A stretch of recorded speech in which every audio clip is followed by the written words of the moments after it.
एक समय की बात है। एक छोटे से गांव में एक बाल ग्वाल रहता था।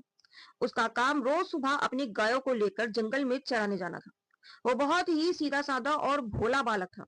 उसकी दुनिया सब उसकी गाय और हरा भरा जंगल और बहती हुई नदी थी। गांव से कुछ दूर एक सुंदर जंगल था, जिसके बीच से एक शांत नदी बहती थी। बाल ग्वाल रोज वहीं अपनी गायों को चराने ले जाता और नदी के किनारे बैठकर उन्हें देखता रहता। उसी जंगल में एक संत भी रहते। वे रोज नदी किनारे बैठकर योग साधना करते थे। बाल ग्वाल ने कई दिनों तक देखा कि संत आंखें बंद करके बैठते हैं, कभी अपनी नाक पकड़ लेते हैं, कभी लंबी लंबी सांसें लेते हैं और कई तरह की योगिक क्रिया करते हैं। ग्वाला ये सब बड़ी उत्सुकता से देखता रहता, लेकिन उसे समझ नहीं आता कि संत ऐसा क्यों करते। एक दिन उससे रहा नहीं गया। वो धीरे धीरे संत के पास गया और हाथ जोड़कर बोला, महाराज, आप रोज आंखें बंद करके और नाक पकड़कर क्या करते हैं? संत मुस्कुराए और बोले, बेटा, मैं योग साधना करता हूँ। इन क्रियाओं से भगवान का साक्षात्कार होता है, यानी भगवान के दर्शन होते हैं। ये सुनकर बाल ग्वाल के मन में भगवान के दर्शन करने की एक तीव्र इच्छा जाग उठी। उसे लगा कि यदि इन क्रियाओं से भगवान के दर्शन होते हैं, तो वो भी ऐसा कर सकता है। कुछ समय बाद संत वहां से चले गए। उनके जाने के बाद ग्वाले ने भी वही क्रिया करने का निश्चय किया। उसने सोचा, आज मैं भगवान के दर्शन करके ही रहूंगा। वो नदी किनारे बैठ गया।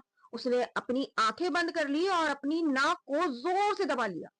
वो पूरी शक्ति से सांस रोक कर बैठा रहा। धीरे धीरे उसकी सांस रुकने लगी और उसकी हालत बिगड़ने लगी, लेकिन उसने हट नहीं छोड़ा। उसके मन में बस एक ही विचार था, भगवान के दर्शन करने। उधर कैलाश पर्वत पर विराजमान भगवान शिव का आसन डोलने लगा।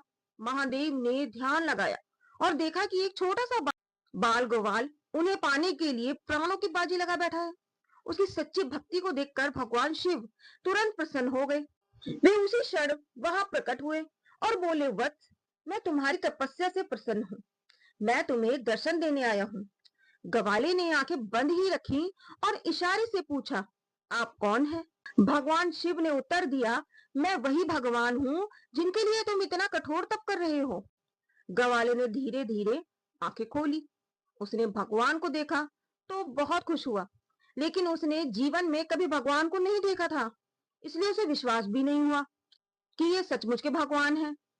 वो तुरंत दौड़कर एक रस्सी ले आया और भगवान शिव को पास के एक पेड़ से बांध दिया। फिर बोला, आप यहीं रुको, मैं संत महाराज को बुलाकर लाता हूँ। वही बताएंगे कि आप सच में भगवान हो या नहीं। ये कहकर वो दौड़ता हुआ संत के पास गया और सारी बात बताई। संत पहले तो विश्वास नहीं कर पाए, लेकिन बालक की जिद देखकर वे उसके साथ जंगल की ओर चल पड़े। जब वो वहां पहुंचे तो बाल ग्वाल ने कहा, महाराज देखिए, मैंने भगवान को इस पेड़ से बांध रखा है। लेकिन संत को वहां कुछ भी दिखाई नहीं दिया। उन्हें केवल खाली पेड़ दिखाई दे रहा था। संत बोले, बेटा, यहाँ तो कोई भी नहीं है।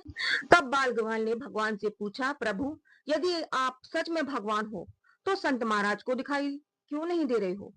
तब भगवान शिव ने प्रेम से कहा, वत्स, जो भक्त छल कपट से रहित होकर सच्चे मन से मुझे याद करता है, मैं उसके पास तुरंत आ जाता हूँ। तुमने निष्कपट भाव से मेरी आराधना की और अपने प्राणों की भी परवाह नहीं की, इसलिए मुझे तुम्हें दर्शन देने आना पड़ा।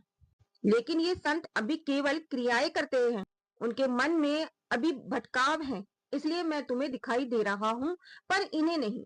ये सुनकर संत को भी अपनी भूल का एहसास हुआ।